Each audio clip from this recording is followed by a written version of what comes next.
Fala, João, tudo bem? Recebendo meu amigo João Souza lá da Ecore. Como é que tá a Ecore? Como é que tá meu amigo João Souza? Tudo bem? Opa, Ricardo, tudo jóia? Tá tudo bem, graças a Deus, né? Muito trabalho. Muito trabalho, né, João? Esse é um ano de muito trabalho. João, esse bate-papo aqui, eu queria que você falasse um pouco sobre a NBR 17193. Para quem está chegando aqui e fala, tá, primeiro, o que que é a NBR 17193? Certo. É, a BNT-NBR 17193 é uma norma que foi publicada agora em fevereiro, né, desse ano, e ela fala de segurança contra incêndio em sistemas fotovoltaicos, requisitos de projeto, uso em edificações. Essa norma ela começou a ser trabalhada, acho que lá em 2023, isso. E aí todo o texto dela foi elaborado ainda em 2023. Então teve uma série de reuniões para elaboração dela, que durou desde janeiro até dezembro de 2023. E eu participei do grupo de trabalho onde foi elaborado o texto, né? Ele foi subdividido em três categorias. Tinha a parte que era mais voltada para fotovoltaico, tinha a parte mais voltada para segurança contra incêndio e tinha a parte mais voltada à eletricidade. Então, os especialistas foram divididos nessas áreas, né? E até aí, né, eu era apenas mais um membro no grupo de trabalho. Em 2024, aí a gente teve uma mudança de coordenador, né? O coordenador saiu o Scabia e virou o Marcos Rogério, e aí passou-se a trabalhar uma outra norma, e ainda não tem uma numeração, né, mas é uma norma de segurança contra incêndio também, só que aí mais voltado para usinas de grande porte, usinas de solo. Ainda não está 100% definido o nome, mas a ideia é que o escopo dessa primeira seja para edificações, né, para sistemas fotovoltaicos em edificações ou dentro de edificações. E a outra norma, ela seria trabalhada mais para grandes usinas, usinas de solo, teria um escopo diferente, mas as duas se complementando, né? E, e aí, a partir desse momento, em 2024, eu passei a ser o secretário dessa comissão de estudo, né? CE 024, traço 107, né? 003, 107. E, e aí foram feitas, durante esse processo, foram feitas reuniões depois da consulta pública, né, referente a 17193, continuou-se a elaborar a norma para a usina de solo, né, até que em fevereiro desse ano ela foi publicada a 17193, né, então foi dessa forma que aconteceu o processo. E é esse o escopo dessa norma, né? Tá? E o que que estabelece hoje essa norma para quem trabalha no setor fotovoltaico ou para quem está assistindo a gente agora e fala, tá, o quanto eu preciso saber sobre isso para questões de segurança para um projeto que eu vou iniciar? Ela é primordial para todos que trabalham com projeto e execução de sistemas fotovoltaicos, tá? Então, é leitura obrigatória, porque ela vai definir onde que você aplica ou não aplica a função de desligamento rápido, ela fala de espaçamento entre os módulos, né? Então, a primeira coisa a entender é o escopo dela. Ela não é para toda e qualquer instalação, ela tem o escopo. Então, essa primeira parte, ela tem o escopo para edificações, em cima do telhado, ou qualquer lugar onde você tenha o inversor adentrando uma edificação que ela é ocupada, né? Não Uhum. é uma edificação, por exemplo, uma usina grande de solo, você pode até fazer uma casinha, né? Um eletrocentro e colocar os inversores lá dentro.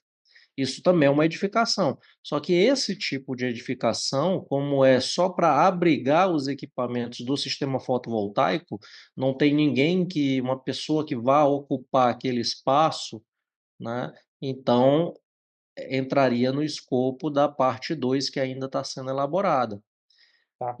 Ou Então seja, não tem circulação de pessoas, são combates diferentes e percepções isso, diferentes em caso de incêndio, isso. né? Aham. Pode até ter circulação de pessoas na de solo, mas desde que sejam pessoas qualificadas, Uhum, autorizadas. Vai ter a uhum. classificação das pessoas que teriam acesso a esses locais. E aí teria a delimitação, fazer barreiras, Tá. etcétera, né. Deixa eu te fazer uma pergunta. Então são, já que você tocou nesse novo projeto que você também, está muito envolvido e muito empenhado, que é essa questão da segurança das usinas grandes, certo? O que que você tem observado pelo mundo, a questão a gente fala, assim, muito em questões de segurança, de desligamento rápido para usinas, que têm contato diretamente com edificações, com pessoas e casa, edifício e tudo mais. Agora, em usinas grandes, quais são as complicações que você tem observado em caso de incêndio, em caso de problemas? E sim, é preciso fazer um desligamento rápido também nessas usinas? Tá, vamos lá. A questão ela vai mais além do desligamento rápido, tá. A questão normativa e regulatória, ela vai para a segurança contra incêndio e choque. Se você observar o que já existe hoje, tá, a função de desligamento rápido, o desligamento rápido não é novidade, isso é coisa antiga, não foi coisa que foi criada agora, tá.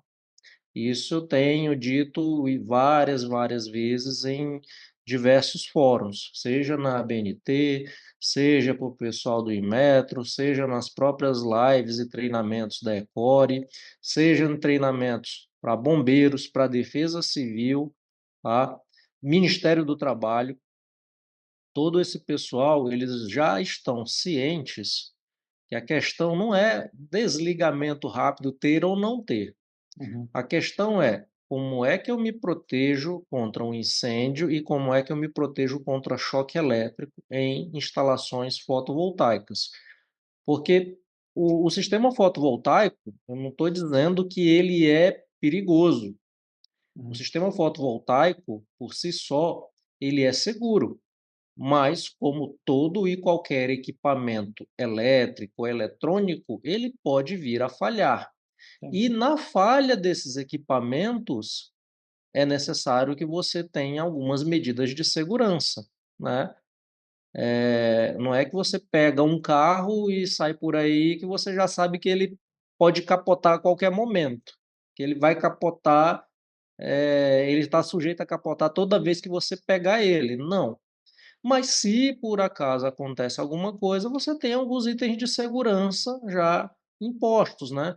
Eh Cinto Preventivo. de segurança, airbag, ABS, né. E tudo isso foi evoluindo com o tempo, com a percepção dos acidentes e tudo mais, o que que poderia melhorar Exatamente, preventivamente em caso se acontecer, né. isso. Não é que Se vai por acontecer. acaso algum dia vir a acontecer alguma coisa, Uhum. o que é que eu tenho de dispositivos, funções, né, sistemas de segurança para que caso aconteça alguma coisa, essa coisa não seja muito pior, Tá, né. então deixa eu só abrir um parênteses aqui, são 2 frentes. Uma é a tecnologia, outra é o serviço, né, como que eu aplico essa tecnologia em campo. Seria isso, Sim, João? Porque veja, se você tem uma tecnologia que ela não consegue atender ali a prevenção, vai ter uma falha aí em um certo ponto. Já que você puxou o gancho do carro, é a mesma coisa comparar os primeiros cintos que eram abdominal, né, não era um cinto de você passar o cinto aqui, e aí você falava: "Pô, tem falha esse cinto, se o carro acontecer alguma coisa, ele não vai, proteger muito o motorista". Como não tinha airbag na década de 40, né, de 50, não tinha. Aí foi evoluindo, falou: "Não, é bom que tenha por conta disso". Como que é isso? sim. Só que vai um pouco mais além, vai além da questão da tecnologia e vai além da questão do serviço prestado. Tem as questões normativas e regulatórias. Regulatório, primeiro, norma regulamentadora número 10, NR10, do Ministério do Trabalho, e, por lei, você é obrigado a seguir ela, você não é opcional, você é obrigado a seguir ela. Então, lá tem uma prescrição que fala que você tem que trabalhar com os equipamentos, com as instalações, né, tudo desenergizado. E na impossibilidade, o emprego de tensão de segurança. Há quantos anos existe a NR10, né? Então não é coisa de agora. Ela prescreve isso já há muito, muito tempo. Uhum. O segundo ponto, isso está escrito na NR10. Agora, normativo. A gente tem a 16384, que ela foi feita também baseada, NBR 16384, que ela foi baseada na NR10. Então, além da parte regulatória, tem a parte normativa, e é para embasar do ponto de vista de norma técnica o que já está prescrito na regulamentação. Isso acontece muito, tá? Norma e regulamento são coisas diferentes, baseado em quem aplica, né?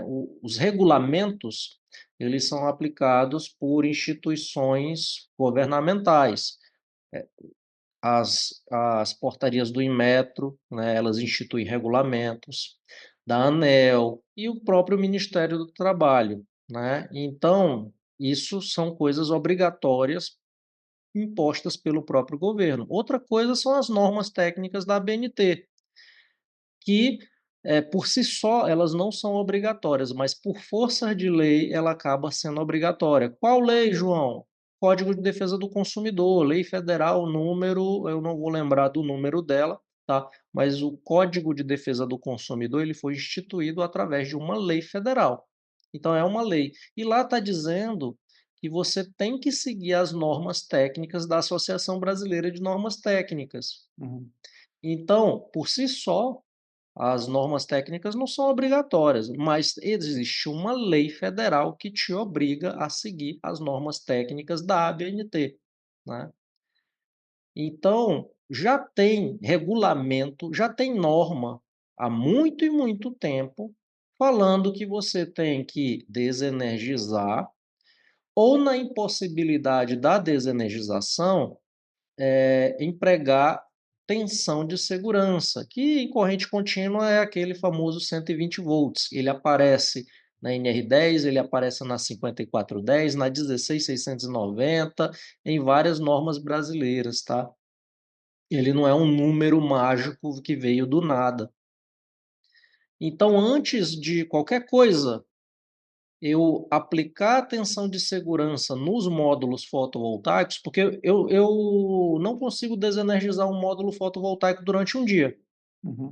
Enquanto o sol estiver brilhando, o módulo fotovoltaico vai estar energizado. Essa é uma particularidade dos sistemas fotovoltaicos. Então, se você tentar apagar o incêndio, jogar água, manipular esses módulos, arranjos fotovoltaicos durante o dia, você corre o risco de levar um choque elétrico. Eu consigo desligar boa parte dos circuitos, mas tem um ponto que eu não consigo fazer, que é o próprio módulo ou os módulos ligados em série. Até aí, eu só consigo desenergizar se for de noite, né? Não tiver a luz do sol.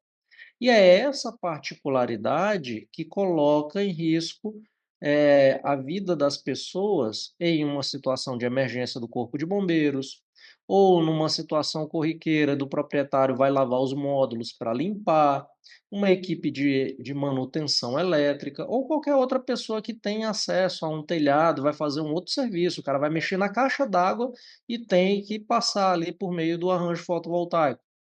Então, o risco existe. Fora a questão do arco elétrico, né, que, como eu falei, em caso de falha, algumas coisas podem acontecer. a pessoa pode levar um choque, mas também, em caso de falha, pode acontecer um arco elétrico. E aí, o arco elétrico é o principal causador de incêndios em sistemas fotovoltaicos. E aí, até a função de desligamento rápido, ela contribui para isso. Porque se for um arco em paralelo, o AFCI ele não resolve. O AFCI é para arco em série. Uhum, Quando é um arco em paralelo, a única coisa que você consegue ter de solução de segurança hoje é reduzir a tensão do arranjo, de modo que o arco elétrico ele não se sustente, ele se extingue por conta da energia incidente ser muito pequena, né? Se fosse assim, até em pilha a gente pediria ter a FCI, né? Mas não é, não é qualquer sistema que eu preciso ter uma proteção contra arco. No caso dos sistemas fotovoltaicos, é necessário sim. Então, principalmente por questões regulatórias, né, Ministério do Trabalho, a NR10, isso aí já sempre foi obrigatório. O problema é que ninguém seguia, né? E aí cabe a BNT, né, como o Fórum de Normalização Brasileiro, fazer a parte dele, que os bombeiros estão fazendo a parte deles também. O Corpo de Bombeiros de Minas Gerais, de Goiás, do Distrito Federal, do Mato Grosso, eles já estão colocando, publicando as suas normas de segurança contra incêndio, fazendo algumas considerações, né? E agora com a publicação da norma técnica, e é um foro bem mais técnico, né? Especialistas da área ajudaram a elaborar. Aí o Corpo de Bombeiros de outros estados, eles vão utilizar agora isso como referência para poder ter mais segurança de fazer as normativas deles sem cometer alguns erros, sem usando os termos adequados, né? Então, Corpo de Bombeiros do Distrito Federal e de Goiás, eles fizeram a parte deles muito bem, tanto é que não ficou muito diferente, é lógico. Ficou muito parecido o conteúdo, mas tem algumas questões, né? Por exemplo, função de desligamento rápido. uhum. Esse termo, ele foi criado justamente na NBR. Quando tem a norma do Corpo de Bombeiros, aí o pessoal usa outros termos, mas para falar da mesma coisa, né? Então, mesmo que hoje não existisse a NBR 17193, você ia ter que aplicar tensão de segurança, que é o princípio de funcionamento da função de desligamento rápido. Você tem lá 600, 800, 1000 volts em cima do telhado durante o dia. Como é que eu vou fazer uma manutenção nisso? Como é que o bombeiro vai jogar água num negócio energizado com esses níveis de tensão? Então, a função de desligamento rápido ela atua para poder empregar a tensão de segurança prescrita lá na NR10 para diminuir essa tensão e tornar esses trabalhos, esses Viáveis. atendimentos de emergência mais seguros, Uhum. tá? Mas não é nenhum nada novo, Tá. nada que foi Então, como criado você falou, agora. não é nada novo, não é criar roda, já está aí as normas, é seguir as normas. E para quem está no mercado e como você colocou ali, às vezes é uma norma do trabalho, é uma norma que você tem que seguir e tem que estar antenado, tem que estar, é uma leitura obrigatória para quem trabalha no mercado. Até porque, Sim, João, vamos pensar aqui uma questão, né? Vamos pensar que você está escolhendo uma tecnologia que não atende isso. Você é responsável por aquilo. Ah, um trabalhador se feriu ou chegou até a óbito por conta de uma instalação errada, de um equipamento que não atende. Você é responsável por aquilo. Então, para quem está assistindo e é uma empresa do setor de energia, ela tem que seguir à risca o que diz as normas todas, né, no qual ela está envolvida ali no trabalho dela, e ela tem que antenar qual tecnologia que ela está usando e se aquela tecnologia está dentro das normas, correto? correto. Não só dentro das normas, como dentro das leis, Uhum. dentro dos regulamentos, né? Por quê? Isso eu apresentei lá na última live que a Ecore fez. Mesmo antes da 17193, você já teve caso do Ministério do Trabalho, ele fazer uma investigação num acidente de trabalho, um rapaz faleceu lá em Anápolis, Goiás, e ele estava fazendo a ligação dos módulos e foi eletrocutado, né, e veio a falecer. O Ministério do Trabalho investigou, ele publicou um laudo pericial, né, e esse laudo pericial, ele responsabilizou a empresa por não seguir alguns itens de algumas NRs, dentre elas a NR10, né? E lá fala do emprego de tensão de segurança que não foi seguido, fala que existem tecnologias que poderiam ser adotadas, né? E nesse caso não foram adotadas. E esse laudo pericial, ele vai ser encaminhado para uma denúncia no Ministério Público e um outro órgão governamental que eu não me lembro qual é o nome, tá? Mas isso já aconteceu. E antes da 17193 ser publicada. Uhum, Então, para você ver que não é uma coisa nova, uhum. é uma coisa que está sendo cobrada, que pessoas podem vir a falecer por conta disso e as empresas serem responsabilizadas, e eu citei caso real disso acontecendo no Brasil, mesmo antes da 17193, né. Ou seja, né, Então energia é coisa séria, é coisa que tem que ser respeitada com todos os critérios possíveis e avaliar, você vai entrar nesse mercado, né. Agora, só um ponto aqui, se eu sou um consumidor, estou contratando uma empresa de energia, aconteceu esse caso do rapaz vir a falecer na hora de montar os módulos, eu respondo também como, contratante desse serviço? responde civil e criminalmente o proprietário, né. O caso mais simples, se você contratou uma empresa de energia solar para instalar um sistema no telhado da sua casa e o trabalhador caiu do telhado, o proprietário vai responder também, tá. O Então, pessoal para pensa quem que está não. assistindo, é importante, saber o que cobrar dessa empresa na hora de uma instalação, para saber se a empresa é uma Sim, empresa idônea, correto? exatamente, é a tal da corresponsabilidade. Isso não existe só entre de pessoa jurídica para pessoa jurídica, isso existe também de pessoa física para pessoa jurídica. É lógico, quando é de pessoa física para pessoa jurídica, não é que você já automaticamente está isento, mas você vai ser investigado também. E às vezes a pessoa realmente não tem como se responsabilizar, porque às vezes ela não sabe, não entende, tá. Mas até provar que a pessoa ela não sabia que a empresa estava fazendo errado, que ela realmente não tinha capacidade para entender aquilo, que ela contratou a empresa pensando que entregando a responsabilidade técnica, só o fato de ter que responder, Já é né, um para já é um problema. provar que é inocente, já é uma dor de cabeça, já é uma dor de cabeça. É igual você, sei lá, atropelou um animal na rua e matou o animal, até você provar que você não fez aquilo de propósito, é De uma má dor de fé, cabeça, exatamente. né. Tá, então legal, Então, João, você não bacana está esse ponto. isento. Legal você trazer esses pontos, essas reflexões para o mercado, porque, assim, eu vejo que cada vez mais, a gente vê, que ou você vai para o caminho do 100% certo, não tem meio certo, ou você se torna uma empresa que sabe tudo o que você quais são as suas responsabilidades, ou você está fora do jogo. Uma hora ou outra você vai ter problema. É mais ou menos esse o recado que a gente vai deixar hoje. É isso, João? É, exatamente, é isso.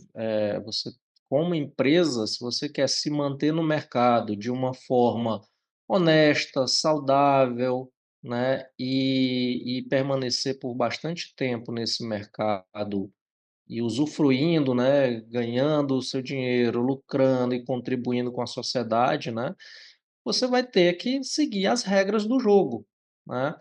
Nem sempre as pessoas seguem a regra do jogo. E aí só que aí, quem não segue está assumindo um risco e vai ter que responder pelas consequências, né? E aí não pode alegar que não sabia, né, aquele negócio. Você não, para se defender, você não pode alegar o desconhecimento da lei. Uhum. E tá aí, a gente está comentando sobre isso. Existem, antes da NBR 17193, existem regulamentos, existem leis que já pedem essas coisas há muito e muito tempo, né? Maravilha. Ô, João, é sempre um prazer falar com você aqui. Um abraço para nossos amigos da Icore. E é isso, seja sempre bem-vindo aqui para a gente trazer esclarecimentos importantes para o mercado, tá bom? Muito obrigado, Ricardo. E eu, como sempre, né, sempre à disposição aqui para tirar dúvidas. E é isso, pode contar com a gente aqui da Ecore. Valeu, abraço pessoal, até mais. Até.